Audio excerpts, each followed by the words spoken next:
be following, including our vetting process. For now, we are just receiving the application letters and the rest will follow.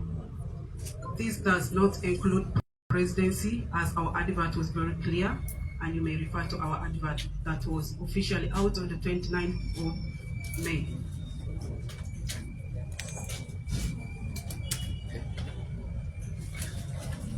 Mukize tulekeko Oluganda obutonotono. Abanyabwe ne basebo Bannayuganda National Unity Platform 2021 yabbibwa akalulu kaayo. Naye ku mulundi guno twetesitese mu nneeteekateeka ey'enjawulo. Era tusaba gavumenti ku luno emanye nti akalulu kabbibwa mu 1980 ebyagwawo tebyali birungi. Tusuubirayo Yoweri Kaguta Museveni ttiimu ye ku mulundi guno okugoberera amateeka, ebiragiro n'obulombolombo eby'obululu. Tesuubira kubbibwa akalulu ku mulundi guno. Olwaleero ekibya kya National Unity Platform kigguddewo okufuna abantu bonna abeegwanyiza okuvuganya ku tiketi y'ekibiina ekyo.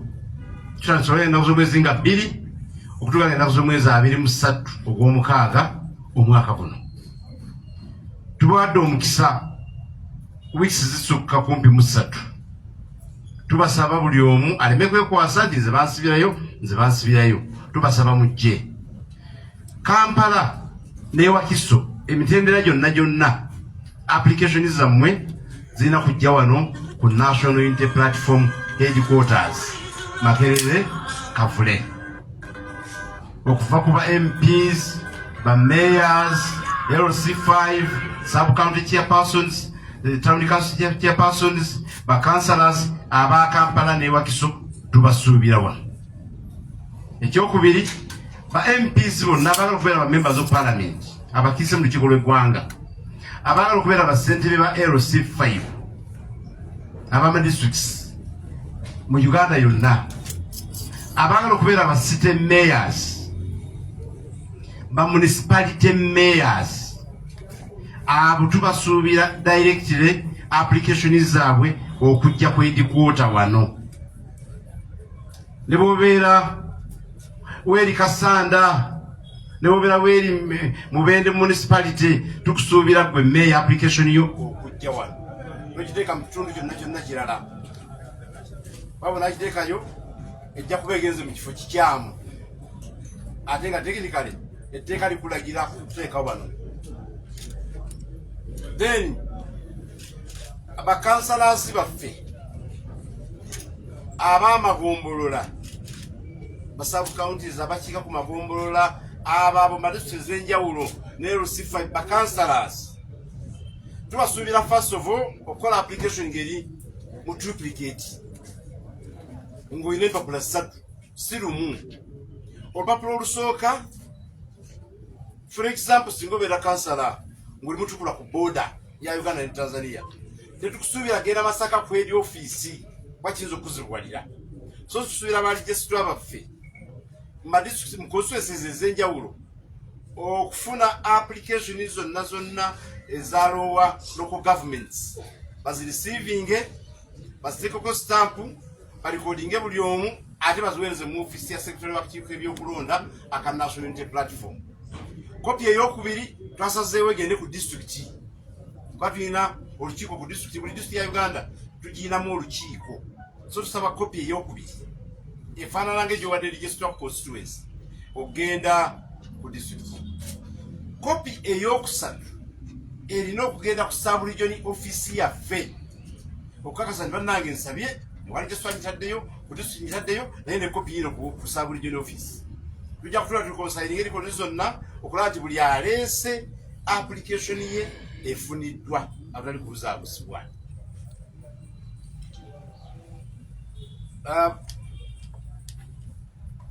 Banyabwe ne basebo,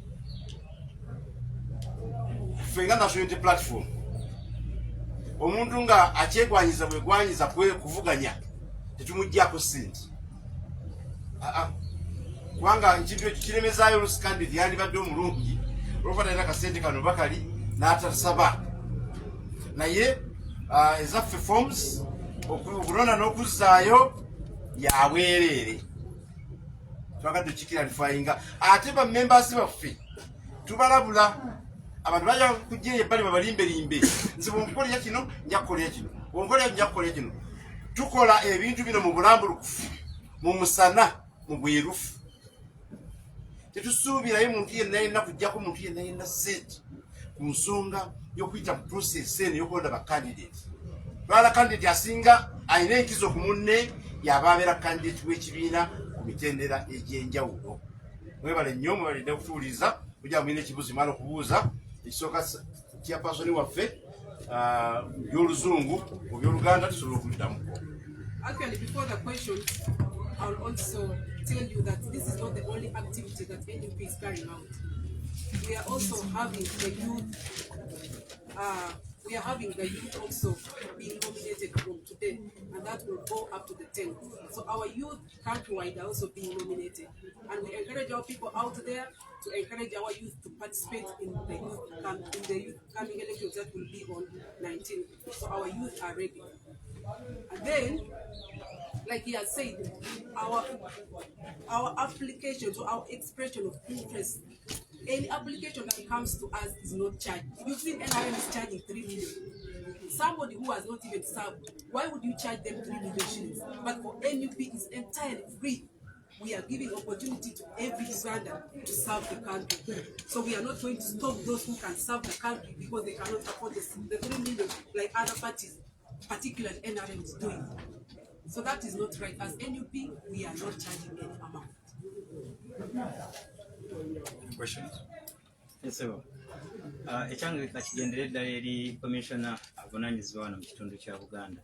Akakiiko k'ebyokulonda keeteeseteese katya ku nsonga z'abacandidates abayinza okujja nga balina obugugula n'oba emisango gy'okuwulirizanga ng'abamu bayinza obutakwatagana. Keeteeseteese katya okuwuliriza emisango gyabo ng'exercise eno bwegenda mu maaso?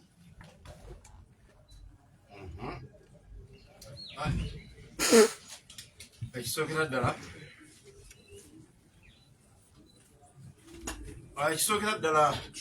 Waliwo essimu awo.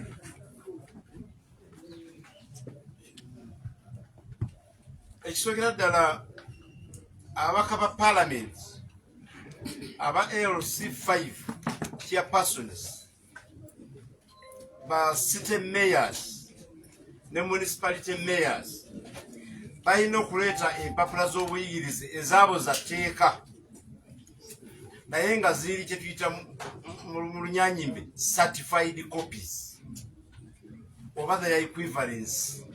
Ekyo kyatteeka kye batuwadde obudde nga bungiko mukikole. Tetwagala muntu alina mpapula zitategeerekeka bulungi oba ezitawera bulungi oba oli nga yazigatta bugasi nga tazipimye bwena kuzeetaano ngomaze okuzipima tukakase ddala osaanidde kubanga eri technical ground. Ekyo kikulu nnyo okubanga tukiteekako amaanyi. Ekyokubiri, akakiiko k'ebyokulonda kano aka EMC kalina infrastructure. Tulina akakiiko kano ak'eggwanga, tulina tiimu ku Saabu region nabuganda bagweta Masaka, gweta Mubende, gweta Mukono. Tulina tiimu ku Saabu region, tulina tiimu ku district, tulina tiimu ku constituency ya constituency kulirwa constituency registrar, tulina tiimu ku Miruka, tulina election parish officer ow'omuluka, tulina ow'eggombolola, tugezaako n'okunyweza ab'ebyalo. Kati akalulu kabeera ku kyalo ng'akaabavubuka madamu kyabwe abannyonnyodde. Niwabaawo abakubagana, twakkaanyiza mu kalulu k'abavubuka tutambulira ku consensus building.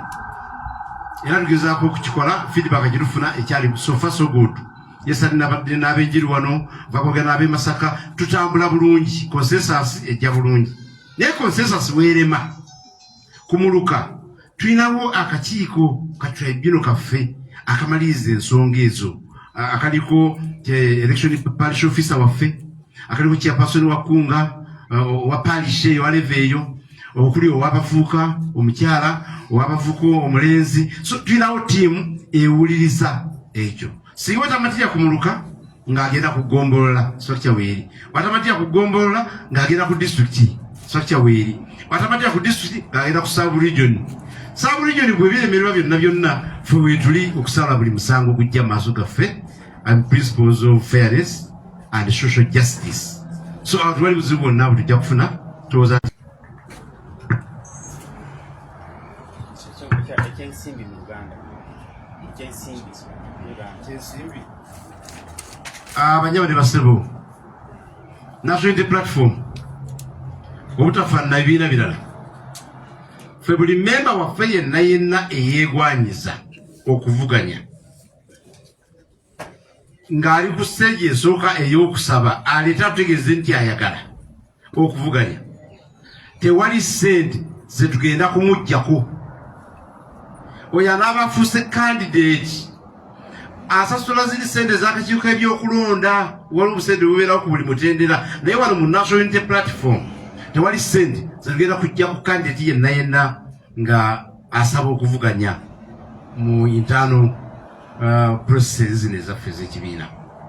Esebo omala tufuna omukulu ono n'oli Sebo akakiiko k'ebyokulonda kano akanugu olowooza kusoomozebwa bwe kagenda okusiŋŋaana okwawukanako n'okulonda okw'omulundi guli kuba wali Nuuku yali etandika nibe mwakola twabiraba naye olowooza ku mulundi guno ng'ate tulaba nti abantu bagyeyongeddeko n'ogyettanira mulowooza mwe nga bali mu kakiiko kusoomozebwa kikomenyeza osanga tewali kusoomozebwa obugagga bw'ekibiina buli mu kuba na bakandideti bangi ekyo kya bugagga bakansi baffe bwe tumaliriza obafuna tugenda kubayita ate era tubatuuze tubannyonnyole tubategeeze nti nno kitandikirwako consensus building abasobola okukkiriziganya mukkiriziganye abalala batasobodde system ejja kusalawo kugambye nadde n'abenjeri wano lunaku lwonna yesitadde enjeri municipality kubi twavuddeyo tukkanyiza nga ate omulimu gwabadde waggulu kakati tewali kusoomooza kwonna kwonna ku bakandidesi abangi kitwagala nga ffe ekibiina ekyokubiri mu 2020 twali tutandika butandisi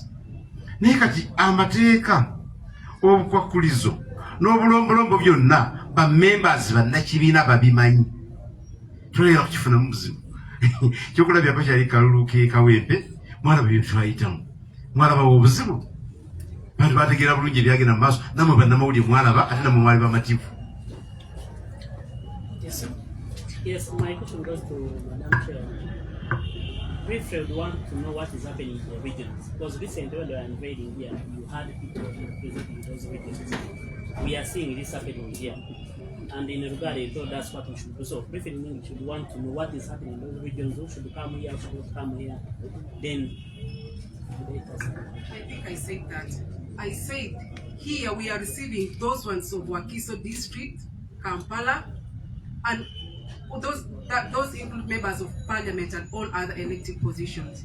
Then for members of parliament, LSC 5 chairpersons and city mayors of other districts, those are the only ones who will bring their application letters here. But in our sub-regions, the same activity that is happening now is also happening in our sub-regions.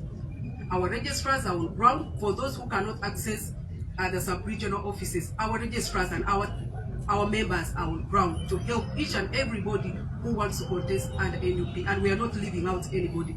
This already shows that we are going to win by a very big margin.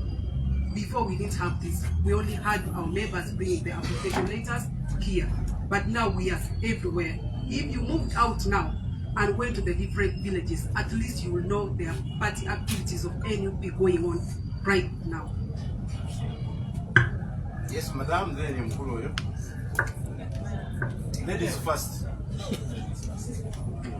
Okay, thank you. Madam Chairperson, one would want to know from you whether you are receiving all those that have disputes within the party and their issues have not been resolved and try to come and fix those, and how going forward you work with them.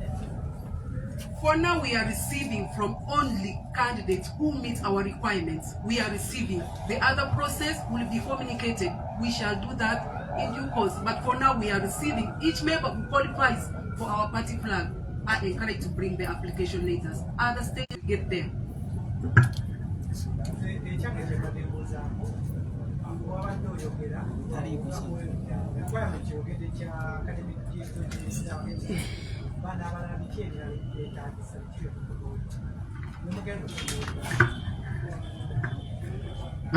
Kisogera ddala ebintu bingi ebitakisa tulina frontiria mpanvuko tekuba bintu bingi kubisukka mu 10 oba 15 naye ebiri basic for you to qualify to be shortlisted nga candidate waffe agenda mu process bino olina okuba nabyo. Ekisooka membership card ey'ekibiina olina okuba munnakibiina ng'olina membership card n'ennamba yo ng'ogimanyi. Tujja kulonda bano tujja kwanyiza abantu balala bannakibiina. Ekyokubiri olina okuba ne national identity card. National identity card ey'eggwanga kwaba otaba nayo tuyinza n'okubuusa bw'osoba nawe oli mulonzi. So tusuubira buli agenda okusaba okuba ne national ID.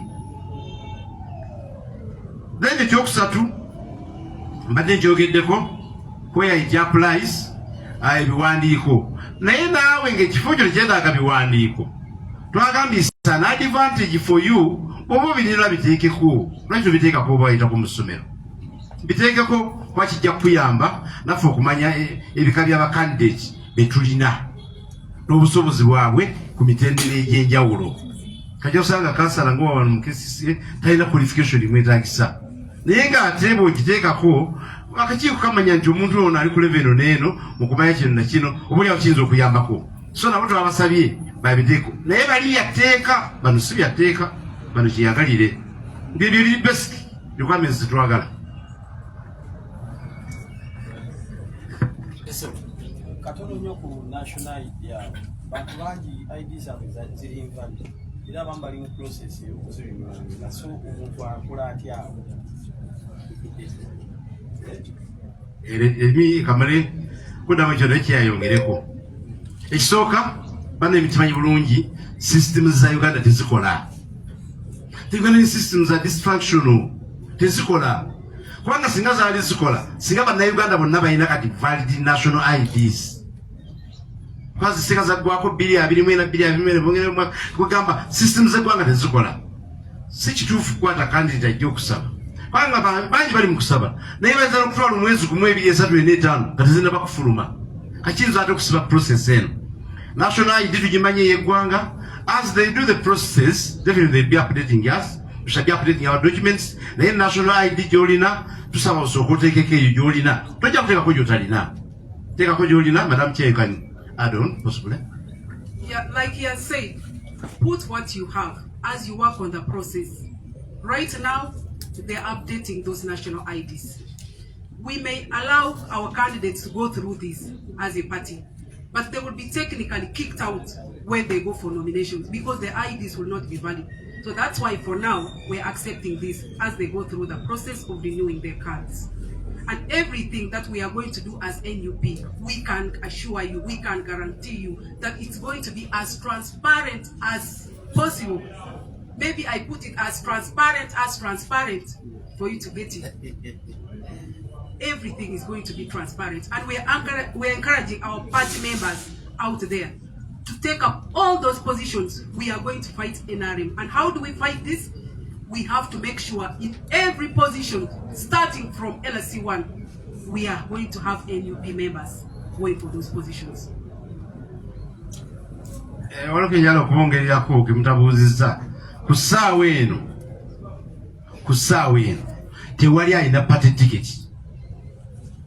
Abantu bali eyo beebuzaabuza beekwekakweka babuzaabuza bannaabwe nti ono yagifunye dda ogifuna. You have to apply. Kati abantu baleme bakwata bujega. Tewali yafunye party ticket ku kifo kyonna kyonna mu Uganda yonna kwa process etandise lwaleero. Abadde bakyogera abadde bakikola bannange nammwe ate mwebeereremu. Kyo si kituufu. Thank you so much for coming. We have to close because we have our members waiting for us. They have been here from morning and we are not going to let them just sit just the whole day. one. Yes, please. Thank you so much. My name is William Ranga. I work with Beg Media. Last time, there were reports of bribery within the way you are conducting your work as a new electoral commission. Should we believe that today it will be something different? You heard me very well. I am saying everything is going to be transparent. Do you know how water is? Assure us. We can assure you that everything is going to be transparent. If there was anything, of course, which I believe was not there was not any kind of bribery. Those are people who are just trying to tarnish our party name. there was nothing like that. Everything was very clear and everything was very transparent. But for those other members whom you may know, who always want to tarnish the image of NUP, they will be there. And even when we do it transparently, we shall also have those people who will go around saying it wasn't transparent. At the end of the day, we are not going to please everybody, but we shall do the right thing. Thank you so much.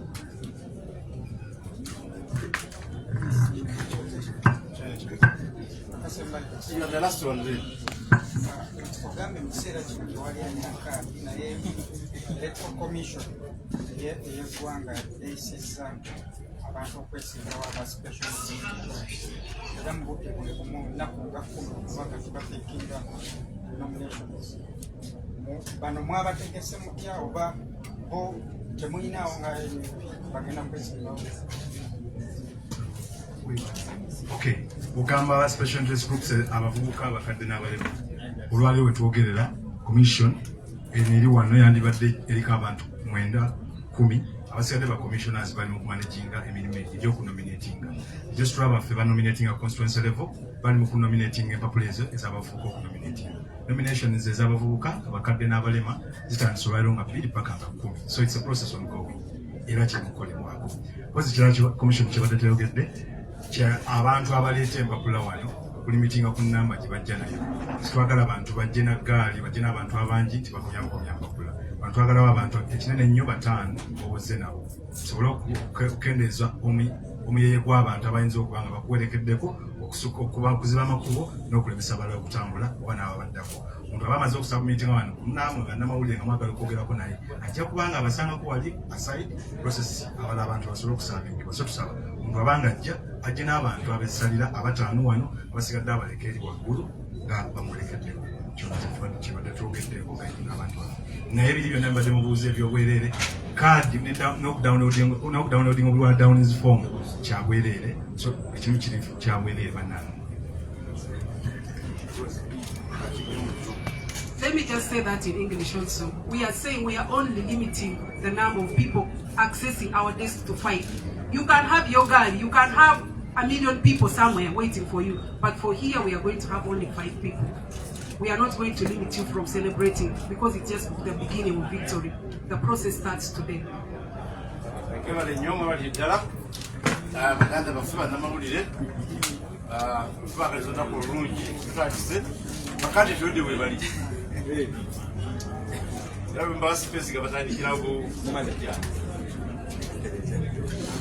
Mwebale nnyo bamikwano mwenna ababaddeko abasheyalinze abakoze ekimwenna ng'olina omulimu gw'okoze ng'oli wano ku live.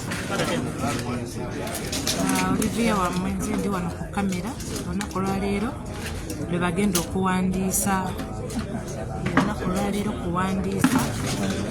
kuwandiisa abagenda buli ayina kyeyeyagaliza olunaku olwaleero buli ayina kyeyeyagaliza nga yawulira nti nze njagala kino ekifo kya lunaku lwaleero. Sobaana baibale kubeerako tugenda kudda nga batandise okuwandiika ngaagala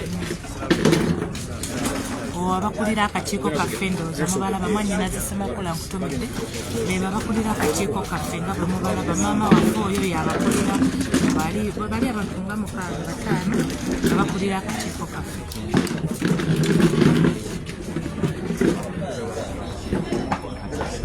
Buli mutendera ogwaleero okuva ku beemupi paka wansi, buli mutendera okuva waggulu okudda wansi. Byebyo mubeereeko simanya mbaziba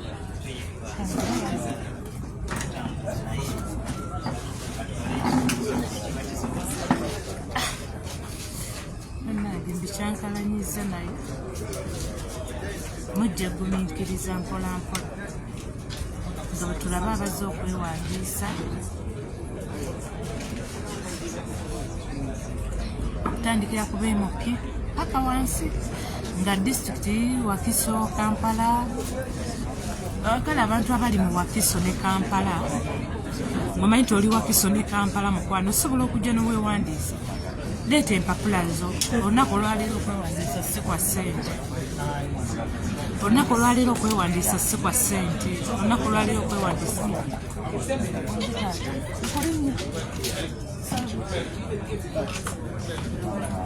si kwa ssente, kwa bwereere. Olunaku olwaleero oyo gwe tutandise naye olunaku olwaleero aleese empapula ze. Tutandise naye olunaku olwaleero. Okay, most welcome. Nesimanyi Please introduce yourself. Before you is the committee in charge of election.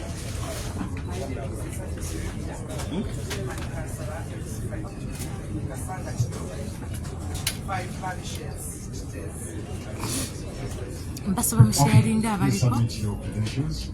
Yazze era si 5 tuzitowandiisa ku lwezi. The process will be first come first serve. Asoose gwe tukolako mu order eyo tewali muntu kubuuka layini. Omukyalo ono yasoose wano ku makya enkoko yagikutte mumwa era katutandikire ku ono. Era tusaba abali ku lisiti eyo mu order abantu bwe bajjidde mweyina okutambulira.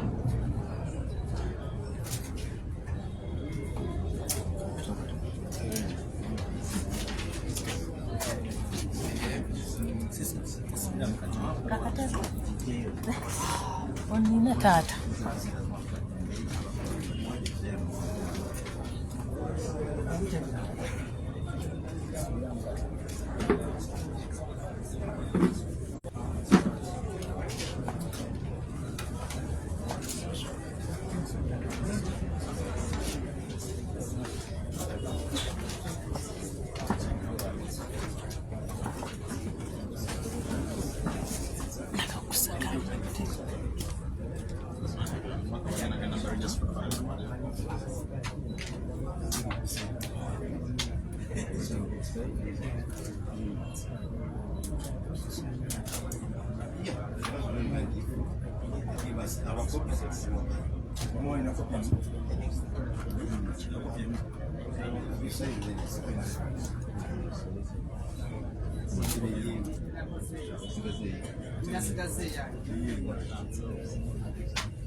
Babuuziza lwaki tebawaddeyo ku ssente entono. Ssente bajja kuwaayo oyo anaaba ayiseemu gwe banaaba bawadde kaadi yajja okusasulayo ku kasente.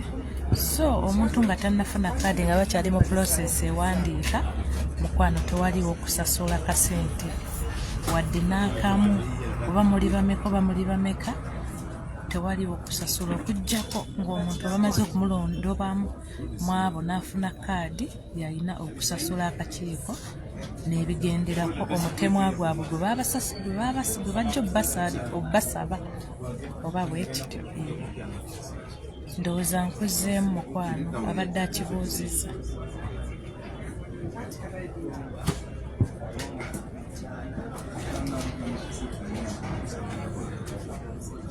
Mbagambye mwenna omuntu ng'amanyi nti agenda kwewandiisa ng'ali mu disitulikiti zino wammanga ng'ali Wakiso ne Kampala olunaku olwaleero babeetaaga wano ku kitebe. Oyo azze n'abantu be naye ate nga buli omu nyongera okubajjukiza buli omu bamugambye bw'oba ojja okwewandiisa olina okujja n'abantu 5. Tosukka bantu 5 mukwano, olina okujja n'abantu 5 osobole okwewandiisa.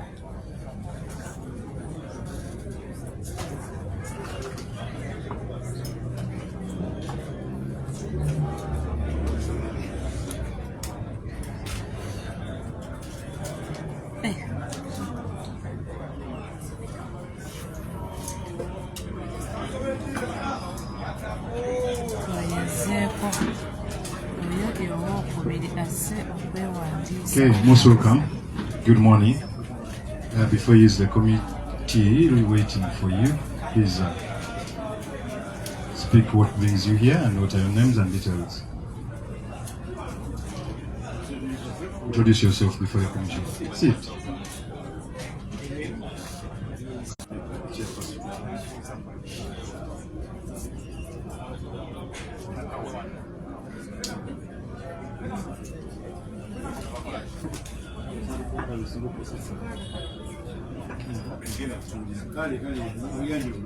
My name Okwewandisa, Nabisunsa Parish, Budde Nakawa West.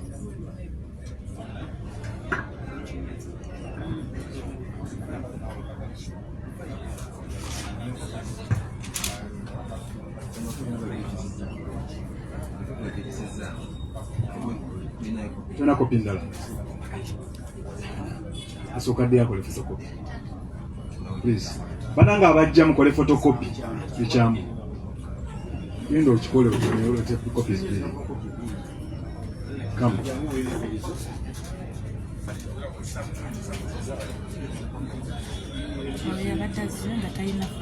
So most welcome. Introduce yourself before the committee and proceed.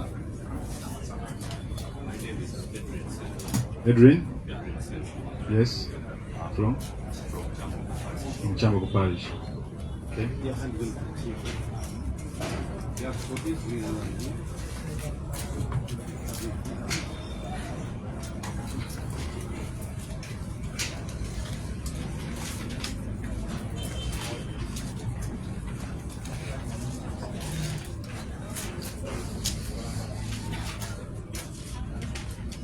Yes, Chepo. Yes. Tukoze bulungi. Thank you.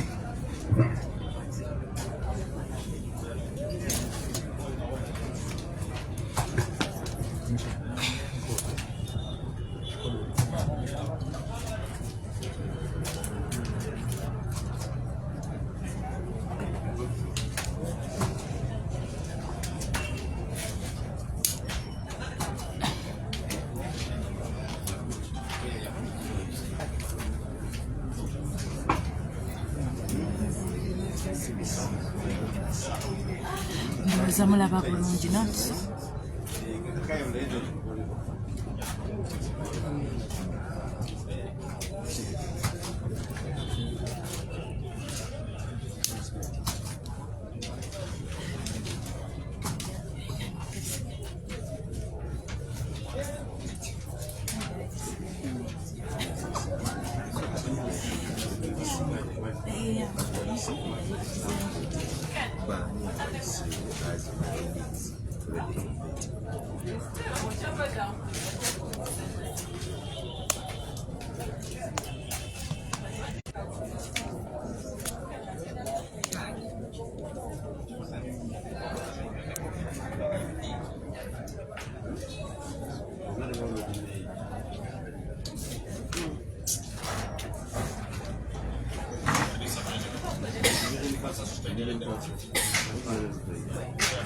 Region Councillor Kavule.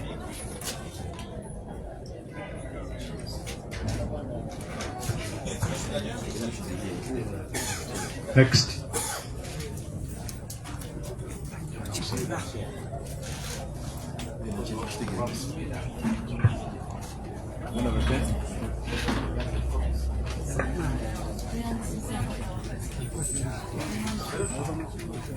Na Mike, take a cup. Yes, good morning. Good morning, Most sir. welcome. Thank you, sir. Please introduce yourself before the committee. By names of Okwewandisa, Woman Councillor Chambogo Complex, that is comprising of 5 parishes, that is Chambogo Parish, Nabisunsa Parish, Itek Parish, Upike Parish, and Upper Estate Parish. Okay, most welcome. Have you submitted your documents? Yes, sir, I have submitted. Thank you.